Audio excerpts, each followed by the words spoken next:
بسم اللہ الرحمن الرحیم۔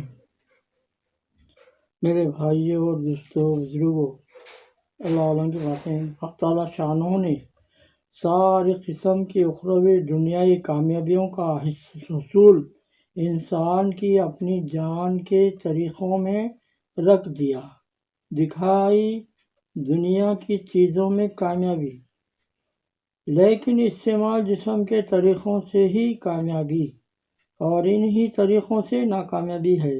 شکل چاہے فقیر کی ہو یا غنی کی، حکومت کا نقشہ ہو یا سرمایہ داری کا، اکیلا ہو یا لاکھوں کے ساتھ، اگر انسان ساری شکلوں سے نکل کر جنگل میں پڑ کر جسم کو کامیابی والے طریقے پر استعمال کر لے تو پھر بغیر کسی شکل و صورت کے جنگل ہی میں کامیابی دے دیتے ہیں۔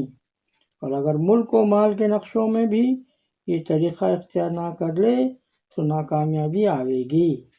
اللہ تعالیٰ نے انبیاء علیہ صحابہ، اولیاء اکرام، اللہ والوں سے یہ بات ظاہر کر دی ہے۔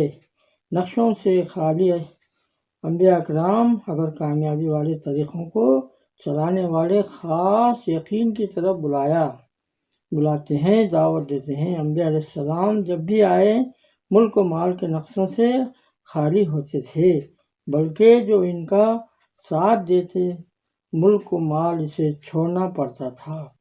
ہر خل 100% یقین رکھتا تھا۔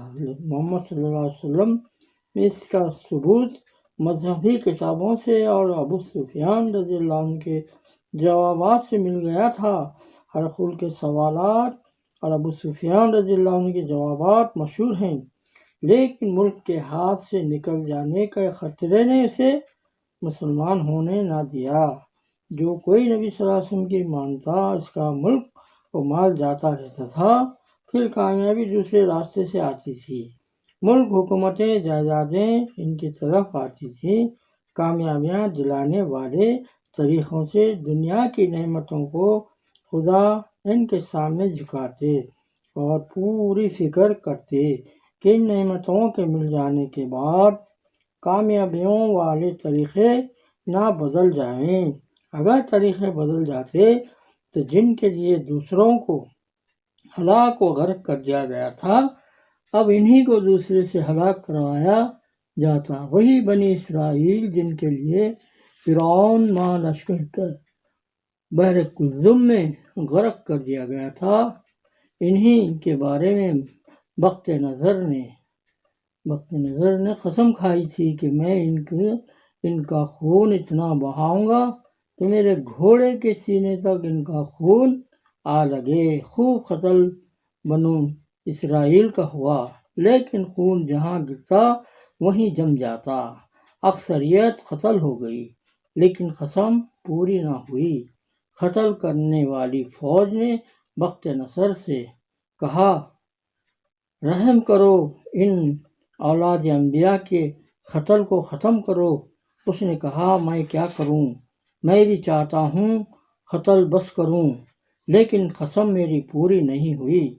اسے علماء نے مشورہ دیا کہ تم اس جگہ خوب پانی بہاؤ، جس سے خون کے ٹکڑے پانی کے اوپر آ جائیں گے، گھوڑے کے سینے کو لگ جائیں گے، تمہاری قسم پوری ہو جائے گی۔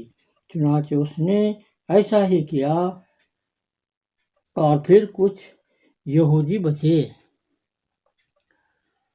جن کو ایک دفعہ طریقے سے کامیابی مل جاتی ہے، ان کا نام ملک و مال کی فہرست سے کاٹ دیا جاتا ہے۔ اگر وہ اس کے بعد طریقوں کو ملک و مال کی وجہ سے توڑنے لگیں تو پھر ان پر خون خرابے کا عذاب مسلط ہو جاتا ہے۔ یہود وہ ہیں جو کامیابیوں کے طریقے سے اوپر آئے، ملک و مال سے نہیں آئے۔ حضرت یعقوب علیہ السلام کنعان کی بستی میں رہتے، جنگل و گاؤں میں رہنا، جانوروں کا ہی گوشت، دودھ ملتا تھا، نہ حکومت ہاتھ میں، نہ حکومت میں کسی قسم کا اثر۔ نبوت والی آزمائشیں باپ بیٹے دونوں پر گزری۔ ظاہر حال میں حضرت یوسف علیہ السلام کا ختم ہونا یقینی ہے، ظاہر کے خلاف یا حضرت یعقوب علیہ السلام خدا پر یقین کرتے کہ خدا واپس کریں گے